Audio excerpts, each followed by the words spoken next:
Dans le cadre de l'objet du mois de janvier, je vais vous parler en fait de Sainte Anne et de son iconographie. Alors c'est vrai que quand vous promenez dans les musées d'art ancien, vous verrez très souvent dans les tableaux du XVe et du début du XVIe siècle une personne qui semble assez âgée, qui a souvent les traits tirés et qui a le visage couvert. Ses cheveux sont couverts, on ne voit pas ses cheveux.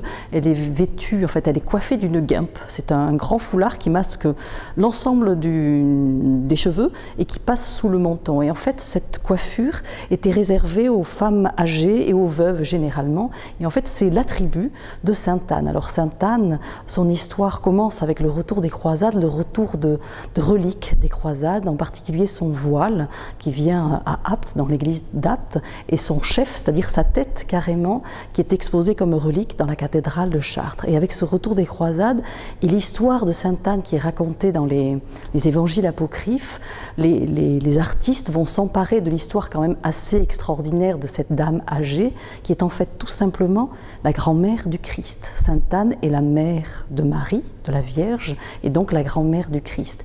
Et donc cette histoire extraordinaire d'une ascendance humaine au Christ va permettre aux artistes d'illustrer, soit dans les sculptures, soit dans les peintures, cette représentation, soit de Sainte Anne, de sa fille et de son petit-fils, mais aussi l'histoire elle-même de Sainte Anne qui est racontée dans ses textes plus tardifs du 5e ou 8e siècle.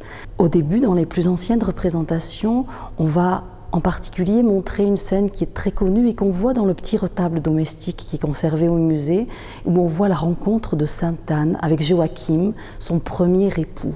Donc d'après l'histoire, les évangiles apocryphes, on raconte qu'Anne et Joachim, après plusieurs dizaines d'années de mariage, n'avaient toujours pas d'enfants et que Joachim, en arrivant au temple un jour, s'entend dire par un des personnages qui est là « Tu n'as pas le droit de venir au temple, tu n'as pas eu de descendance ». Donc Joachim est vexé et part dans la forêt, seul dans la forêt, et ne revient plus.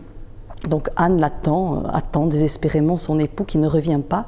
Et un jour, un ange apparaît à Anne et lui dit « Ton mari va revenir et de ce retour, vous concevrez un enfant. » Et cet ange apparaît aussi à Joachim et lui dit « Il faut que tu ailles retrouver ta femme à la porte dorée. » Et donc, cette rencontre à la porte dorée est illustrée sur le petit retable domestique et c'est très charmant. On voit une porte de ville et on voit les deux époux, effectivement déjà assez âgés, qui s'embrassent. Et donc d'après la légende, Anne dit « J'étais veuve, je ne le suis plus, j'étais stérile et je vais concevoir. » Donc d'après la légende, c'est à cet instant qu'aurait été conçue, sans péché, la Vierge Marie. Donc ça, c'est une des plus anciennes représentations de Sainte Anne. Et puis on le voit aussi dans le petit retable domestique. On voit Sainte Anne qui est représentée avec son mari, puisqu'ils avaient décidé de dédier leur enfant à Dieu. Et donc, à l'âge de 3 ans, Marie est conduite au temple. Et donc, dans le petit retable domestique, on voit les deux époux, donc toujours aussi âgés, et qui mettent en avant leur petite fille. Donc, il y a un petit bout de petite fille qui monte les marches qui la conduisent jusqu'au temple où l'attend le grand prêtre. Donc, c'est ce qu'on voit dans ce petit retable domestique avec au centre Sainte Anne, la Vierge et l'enfant. La légende dorée, donc écrite au XIIIe siècle, va continuer à s'emparer de cette histoire quand même assez merveilleuse d'une grand-mère de l'enfant Jésus, et donc va lui créer toute une histoire assez rocambolesque, il faut le dire, puisqu'en fait Sainte Anne, après la mort de Joachim avec qui elle a eu Marie, la mère de Jésus, va se remarier à 2 reprises. Et donc Sainte Anne va avoir 3 époux, 3 maris, et de ces 3 maris, elle va avoir trois filles finalement, toutes 3 prénommées Marie, et elle va avoir de nombreux petits-enfants.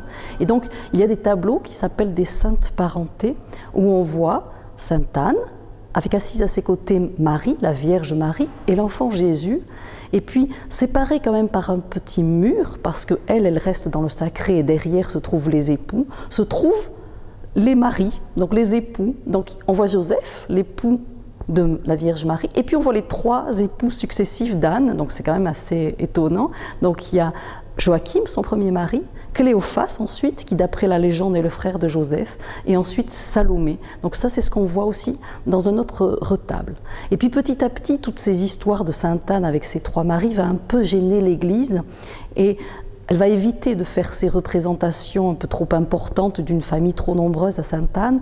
Et donc, on va voir les représentations se réduire à celles soit très classiques de Sainte Anne, donc représentée âgée, vieillissante, avec ce guimpe autour des cheveux, et qui à ses côtés est à côté de Marie, donc qui est une jeune femme assise à ses côtés, et au centre se trouve l'enfant Jésus. Donc Sainte Anne, la Vierge et Marie représentés de façon assez classique, soit avec des anges autour, comme on le voit dans le très grand tableau qui est présenté au musée et qui vient de Rouffach, soit en fait dans des plus petits formats. Et puis il y a une iconographie très spécifique de Sainte Anne, la Vierge et l'enfant, où Sainte Anne et la Vierge ne sont pas sur le même plan, assis sur un même banc, mais où au contraire c'est Sainte Anne qui est mise en avant. Sainte Anne est au centre, telle une matrone en fait on peut dire, et en fait elle a dans ses bras une Marie, mais qui n'est plus une jeune femme qui a pu avoir un enfant, qui est souvent comme une petite fille, et puis dans l'autre bras, elle a l'enfant Jésus. Et ces représentations-là, très spécifiques, on les appelle les Saintes Annes trinitaires, parce qu'on a l'impression qu'un